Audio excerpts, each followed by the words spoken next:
और इस वक्त की कई बड़ी और अहम खबरें हैं। मुस्तफा खामेनेई ईरान के सुप्रीम लीडर ने डोनाल्ड ट्रंप को एक बड़ा संदेश दिया है और एक बड़ी शर्त रख दी है डोनाल्ड ट्रंप के सामने, जिसे अमेरिका के नहले पर ईरान का दहला माना जा रहा है। डोनाल्ड ट्रंप के नहले पर मुस्तफा खामेनेई का दहला माना जा रहा है और साथ ही आपको यह भी बताएंगे कि आखिर क्यों डोनाल्ड ट्रंप ने ये जो पिछले 48 घंटे से हमले रोके, इसकी वजह क्या है।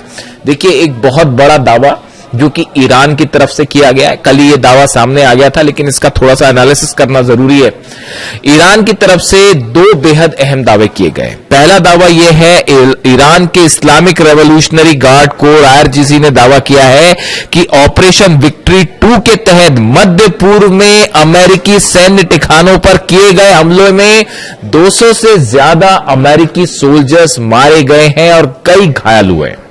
ये बहुत बड़ा दावा है जो ईरान ने किया। देखिए, जॉर्डन पर जो हमले हुए, कुवैत पर हमले हुए, बहरीन पर हमले हुए, इराक पर हमले हुए, यहां पर सीधा सीधा अमेरिका के बेसिस को निशाना बनाया गया और बेहद सटीक हमले किए गए। फतह 2 से हमले किए गए, फतह 110, जुल्फिकार मिसाइल से हमले किए गए, सेजिल मिसाइल से हमले किए गए और ये तीनों मिसाइल्स का कोई जवाब ना तो पेट्रियट के पास था, ना थाट के पास था। अमेरिका के डिफेंस सिस्टम की धज्जियां उड़ गई, चीथड़े उड़ गए।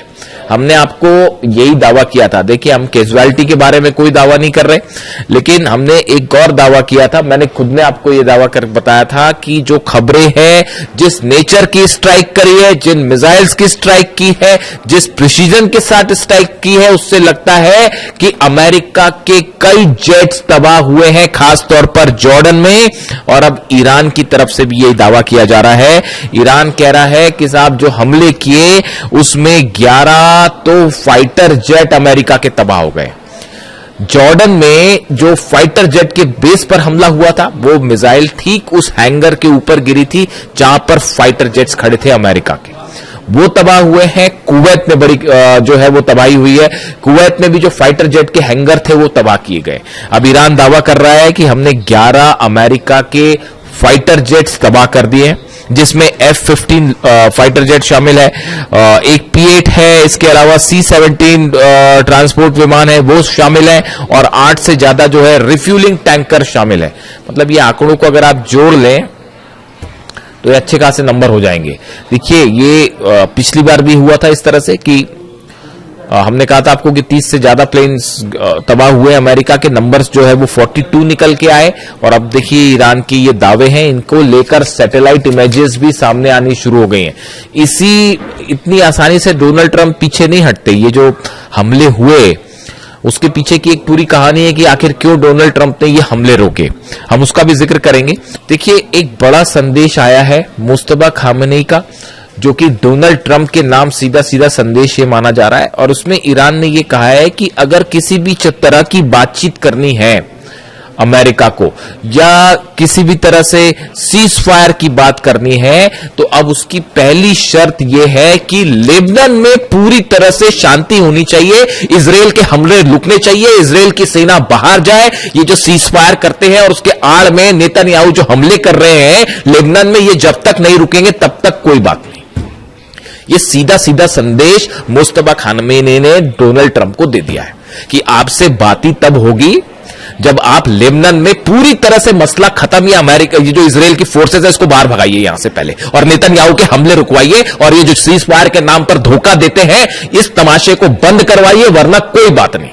देखिए, अब जंग में ईरान ने लीड बना ली है। ये जो जहाज ठोके हैं, पेट्रियट सिस्टम के ऊपर मिसाइल गिरी है, ये तमाशा रूस भी देख रहा है, चीन भी देख रहा है और हंसी उड़ाई जा रही है डिप्लोमेटिक सर्कल में कि ये अपने बड़ा दम भरते थे पेट्रियट और थाट का, ऊपर मिसाइल मारी गई है। साहब, सीधी सीधी मिसाइल्स गिरी है, पेट्रियट और थाट सिस्टम तबाह हो गए और इतना बड़ा नुकसान हुआ। इस जंग का सबसे बड़ा नुकसान हुआ, यही वजह है डोनाल्ड ट्रंप पीछे हटा है, वरना पीछे नहीं हटता।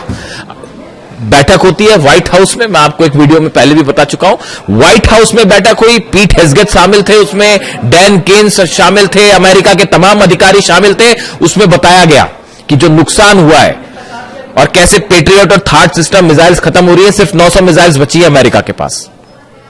एक महीना में सिर्फ 20 मिसाइल बन पाती हैं, और जिस तेजी के साथ ईरान हमले कर रहा है तो उसमें तो एक महीने के अंदर पूरा डिफेंस सिस्टम ही खत्म हो जाएगा।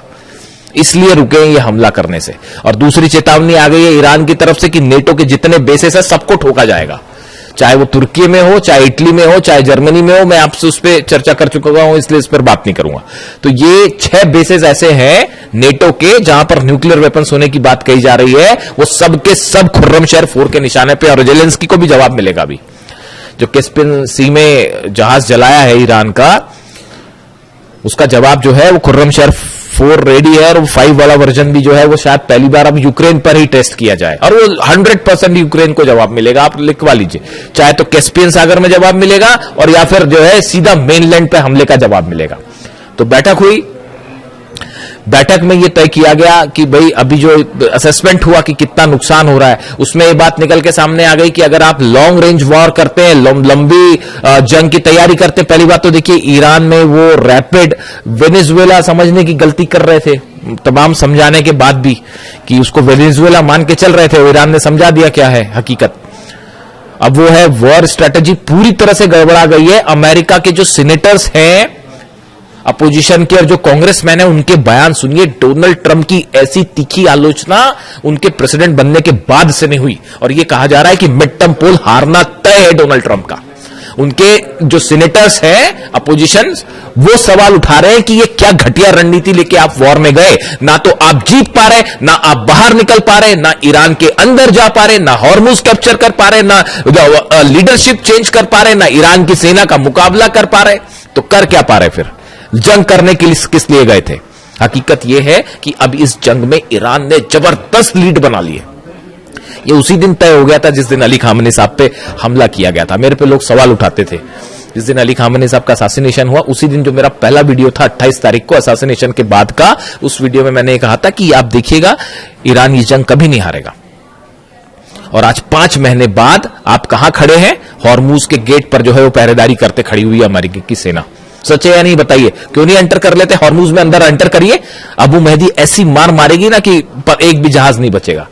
वो जहाज पीछे खींचने पड़ गए। ये जो दूसरे दौर की हवाई फायरिंग करी, इसमें जो फाइटर जेट से हमले किए गए, वो हमले के पहले वो जो जहाज खड़े थे वो पहले आगे खड़े थे, उन सबको पीछे खींचना पड़ गया। वो 1000 किलोमीटर की रेंज के पीछे करना पड़ गया, वरना अबू मेहदी ऐसा मार मारते कि जहाज नहीं बचते। और हॉर्मुज में वो आप देखिए एक टैंकर फिर तबाह हो गया, कल पार करने की कोशिश कर रहा था उस रास्ते से जो कि ईरान ने मना कर रखा है। नीचे माइन लगी हुई है, फट गई माइन, जहाज हो गया तबाह, बाबल मंदिर अलग बंद हो गया है। तो ये कई बार क्या होता है, देखिए जरूरत से ज्यादा घमंड करना, अपने आप को चैंपियन समझना है ना, कि बस हम ही सब कुछ, आज इसको तबाह कर देंगे, कल उसको तबाह कर देंगे, तो एक ना एक दिन शेर को सवा शेर जरूर मिलता है। और यहां तो बहुत भारी शेर मिल गया है, मतलब भागने का रास्ता। वहां पे प्लानिंग चल रही है, वॉशिंगटन डीसी में व्हाइट हाउस में प्लानिंग चल रही है कि भाई ईरान की जंग से इज्जत बचाते हुए कैसे बाहर निकला जाए। अरे काय की इज्जत बचाओगे साहब? वो चाइना ने आपका एक एक चीज आपकी समझ ली है कि कैसे आपका तोड़ है। F-35 फाइटर जेट का तोड़ क्या है, F-18 का तोड़ क्या है, टॉम हॉक मिसाइल गिर गई और तो और छोड़ दिया। इससे बड़ी बात और क्या होगी? वो ईरान जो मलबा दिखा रहा है टॉम हॉक मिसाइल का, टॉम हॉक मिसाइल को मार के गिरा देने का मतलब आप समझते हो? वो सिर्फ मामला ईरान अमेरिका तक नहीं है। जब टॉम हॉक मिसाइल गिरती है तो चाइना उसकी पूरी पोस्टमार्टम कर डालता, अच्छा इनकी ये मिसाइल इतनी स्पीड पे चल रही थी, इतनी ऊंचाई पे चल रही थी, इस सिस्टम से मार के गिराया। वो टॉम हॉक मिसाइल का तोड़ उसने निकाल लिया। F-35 जेट अगर गिर रहा है, F-35 जेट अगर तबाह हो रहा है, तो चाइना उसका पूरा एनालिसिस कर ले रहा है कि ये इतने ऊपर जाता है, इतने तेजी से मुड़ता है, इसमें इसको ऐसे टारगेट किया जा सकता है। वो पूरी काट निकाल ली अमेरिका के जितने वेपन्स हैं। आप देख लीजिए हालत क्या है। 18 शिप लेके आप पहरेदारी कर रहे हो, वहां पे खड़े हुए हो, अंदर जाने की आपकी हिम्मत नहीं है, खड़े हुए आप ईरान के दरवाजे पर। तो अब हालात ये है कि मुस्तफा खामेनी ने एक नया जो है वो संदेश दे दिया है डोनाल्ड ट्रंप को। उन्होंने कह दिया है पहले लेबनान में पूरी तरह से शांति करो, उसके बाद बात आगे बढ़ेगी, वरना हम बात ही नहीं करेंगे। और यूरेनियम तो भूल जाइए, वो सपना है, वो भूल जाओ, यूरेनियम नहीं मिलने वाला। पिकेक्स माउंटेन पर हमला करोगे, नेटो के बेसेस उड़ेंगे, यूक्रेन पर हमला होगा, और सऊदी में, यूएई में, कतर में, दोहा में, बहरीन में, कुवैत में एक भी ऑयल रिफाइनरी सलामत नहीं बचेगी, एक भी इंफ्रास्ट्रक्चर नहीं बचेगा। वो जो लंबे लंबे ब्रिज है बहरीन और सऊदी के बीच में, सब मिसाइल्स के निशाने पर है। और ये जो बोलते रहते हैं ना बीच में डोनाल्ड ट्रंप की बस अब इतने % मिसाइल बनी, दुनिया में कोई नहीं जानता ईरान के पास कितनी मिसाइल सिटीज है। जागरोस की पहाड़ियों के नीचे अली खामेनी साहब जानते थे पहले से कि आज नहीं तो कल जो है वो हमला करेगा अमेरिका, उसी की तैयारी कर रखी थी, 4-5 साल की जंग की तैयारी कर रखी है। और अब तो भयंकर लीड बना लिए साहब, भयंकर लीड बना लिया। आपको क्या लगता है इजराइल हमला अगर ईरान अगर हार रहा होता या दब रहा होता तो अब तक इजराइल तो कूद गया होता जंग में। उसको पता है कि अगर जंग में आप कूदोगे उसके बाद तेल अवीव पे और हाइफा में ऐसे हमले होंगे इस बार कि मतलब रुकेगा भी नहीं वो मामला। तो अभी वो प्लान चल रहा है एक और, फिर जा रहे हैं नेतन्याहू जी जा रहे हैं मिलने के लिए डोनाल्ड ट्रंप से, और वहां जाके देखते हैं मुलाकात में क्या होता है। वहां पे एक नया फिर प्लान, नया षड्यंत्र शायद जारी हो कि अब ऐसे हमले करेंगे वैसे हमले करेंगे। अभी लेकिन एक नई थ्योरी चल रही है, इस पे अलग से बात करेंगे। वो यूक्रेन ये जो बैठक हुई जिसकी मैं जिक्र कर, अच्छा पहले मुस्तफा खामेनी साहब की बात कर लें। इन्होंने जो ये संदेश दिया लेबनान वाला, इसको गेम चेंजर माना जा रहा है। वो जो है उन्होंने कहा हम अपने न्यूक्लियर प्रोग्राम पे कोई बात नहीं कर रहे, हम स्ट्रेट ऑफ हॉर्मुज पे बात ही नहीं कर रहे, वो तो बंद है, वो कोई नहीं खुलवा सकता। ईरान की परमिशन के बिना खड़ा हुआ अमेरिका, 5 महीने से खड़ा हुआ, स्ट्रेट ऑफ हॉर्मुज बंद है। वो जब ईरान का मन करता है खोलता है, जब मन करता है बंद कर देता। क्या कर पाए आपके एयरक्राफ्ट कैरियर दुनिया के? अब्राहम लिंकन क्या कर पाए और जेरल्ड आर फोर्ड क्या कर पाए? और वो लॉन्ड्री में आग लग गई तो भग लिए वो अलग, तो बेइज्जती हो रही है वो अलग हो रही है, सैनिक मर रहे हैं, थार्ड सिस्टम तबाह हो जा रहा है, जहाज में आग लग जा रही है, हरा पानी रहे, हरा तो छोड़िए खुद ही पिटे जा रहे हैं। काय की सुप्रीम पावर दुनिया की, सबको समझ में आ गया कोई सुप्रीम पावर नहीं है भैया। और मिसाइल के मामले में Iran is the new supreme power of the world, super power of the world, इसमें कोई शक नहीं है। वो कई लोग फिर अभी भी इस तरह के मैं सवाल देखता हूं कि रूस मदद कर रहा है और चाइना मिसाइल में मदद कर रहा है। ईरान को मिसाइल के मामले में किसी की मदद की जरूरत है? अभी भी आपको लगता है कि किसी और की मदद की जरूरत है? हाँ, मान लिया सैटेलाइट की मदद मान सकते हैं हम, सैटेलाइट मदद कर रहा है रूस, चीन सैटेलाइट से मदद कर रहा है, क्योंकि सैटेलाइट प्रोग्राम है नहीं, तो बैन कर रखा था आपने, वरना वो ईरान बताया ईरान को आप ये बैन्स वैन हटा लीजिए, उसके बाद देखिए ईरान कैसे तेजी से तरक्की करता है। वो ह्यूमन ब्रेन बना लिया उसने, एक वो जो खबर बताई थी मैंने आपको, ह्यूमन ब्रेन की सेल्स बना के एक आर्टिफिशियल ब्रेन बनाने, मतलब वहां पे जो है आप देखिए ईरान में जो साइंटिस्ट हैं कितनी तेजी के साथ काम कर रहे हैं। ये तब है जब वो 30 साल से बैन लगा हुआ है, तो हाहाकार मच जाता है दुनिया में। जरा से जो है बैन्स लगते हैं, कहीं कोई टैरिफ लग जाता है तो हाहाकार मच जाता है। और 30 साल से वो अली खामेनी साहब का ईरान जो है वो 30 साल से बैन भी झेल रहा है, उसके बाद भी देखिए आज घुटने पे हैं सबके सब। तो अब इन्होंने मुस्तफा खामेनी साहब ने बड़ी प्लानिंग के साथ मामला पूरा लेबनान पे शिफ्ट कर दिया है, और इसका मतलब यह है कि न्यूक्लियर प्रोग्राम पर कोई बात नहीं, बाद में देखा जाएगा, और हॉर्मुज पर कोई बात नहीं, बाद में देखा जाएगा, खोलना है नहीं खोलना है, बंद करना है क्या करना है। पहले लेबनान में आप ये जो तमाशा चल रहा है लेबनान में हमले करने वाला, इसको बंद करिए पहले, उसके बाद ही आगे बढ़ेगी बात। अब डोनाल्ड ट्रंप ने डिसाइड करना है क्या करना है, यानी फोकस अब देखिए, कहने का मतलब यह है, ये खबर अहम इसलिए है, ईरान ने मन बना लिया है कि अब इनसे जो भी बात होगी नहीं होगी, करना है नहीं करना है, ईरान अपने टर्म पे डिक्टेट करेगा, अपने टर्म पे डिक्टेट करेगा। कोई बात अमेरिका की नहीं मानी जाएगी, ना उनके वो जो बीच वाले हैं बात करने वाले, ना उनकी बात मानी जाएगी। वही होगा जो ईरान तय करेगा, जो अहमद वाहिदी तय करेंगे, और अहमद वाहिदी वही तय करेंगे जो खामेनी साहब बता के गए और जो कासिम सुलेमानी साहब बता के गए। वो कासिम सुलेमानी साहब की जो स्ट्रैटेजी है ना, उसी से जॉर्डन ठोका जा रहा है, और उसी से कुवैत ठोका जा रहा है, उसी से थार्ड और पेट्रियट ठोके जा रहे हैं। इसीलिए नहीं डरते थे डोनाल्ड ट्रंप कासिम सुलेमानी से कि अगर कासिम सुलेमानी होते तो पता नहीं क्या हो गया होता। खुद डोनाल्ड ट्रंप ये कहते हैं पता नहीं कितनी तबाही मचाते हैं, और सही कहते हैं। खैर, तो अब हालात ये है कि डोनाल्ड ट्रंप के सामने नई शर्त रख दी है लेबनान वाली। दूसरी तरफ ये बड़े बड़े जो प्लेन गिराने वाले दावे हैं, इसमें थोड़ा सा टाइम लगेगा सामने आने में। बाबल मंदेब जो है वो पूरी तरह से बंद है, क्लोज्ड। ईरान ने हुतीस की मदद के लिए बैलिस्टिक मिसाइल ड्रोन्स का एक बड़ा जखीरा तैनात कर रखा है यमन में, खासतौर पर बाबल मंदेब के आसपास, और लगातार जो है वो लड़ाई चल रही दोनों तरफ से। आपने देखा ही कल यमन में किस तरह से हमले हुए, और सऊदी लेड फोर्सेस और हूती के बीच में आमने सामने की जंग शुरू हो गई, कई गाड़ियों को आग लगा दी गई। जिस तरह से ऑयल रिफाइनरीज पर सऊदी पर हमला हुआ, पूरी दुनिया देख रही है। सबसे बड़ी जो आपकी जो ऑयल रिफाइनरी है अरामको, उसकी एक यूनिट पर जिस तरह से मिसाइल्स गिरी हैं, बैलिस्टिक मिसाइल, पूरी दुनिया देख रही है किस तरह से यानबू में और दूसरी एक जगह जो है वो हमले हुए, और उसको कोई नहीं रोक पाया। तो अमेरिका तो फेल है ही पूरी तरह से, वो अपनी रक्षा नहीं कर पा रहा, तो सऊदी की रक्षा क्या करेगा। और ये प्लान चल रहा है, देखिए ये प्लान चल रहा है। खुद नहीं लड़ सकते तो बोले क्या एक नया मोर्चा खोल देते हैं, यूक्रेन को लड़ाओ ईरान से साहब, हथियार हम देंगे वहां लड़ना, ताकि हमारे बेस पे हमला नहीं। आपने क्या समझ रखा है ईरान को, और क्या समझ रखा है अहमद वाहिदी साहब को? यूक्रेन हमला करेगा तो वो क्या जॉर्डन पे हमला रुक जाएगा? अहमद वाहिदी साहब ने, जो मेरे पास जो जानकारी है, ईरान की सेना ने, IRGC ने अपना टारगेट तय कर रखा है, पूरे अरब से अमेरिका को बाहर निकालो, ट्रंप की सेना को बाहर निकालो, उसके बाद देखा जाएगा। इस टारगेट के साथ काम कर रहे हैं।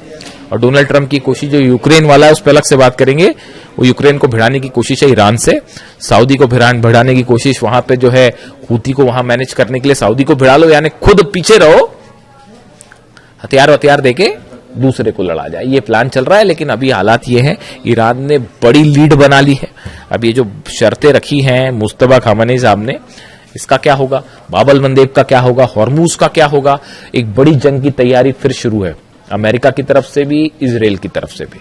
इजराइल की एंट्री भी जल्दी हो सकती है, अगले 1 से 2 दिन में 30 तय हो जाएगी कि मामला जंग की तरफ, बड़ी जंग की तरफ। ईरान जान रहा है कि हमला होगा, आज नहीं तो कल फिर से हमला होगा, और किस रूप में होगा ये देखने वाली बात है। जो भी अपडेट होगा आप तक पहुंचाऊंगा। Thank you so much.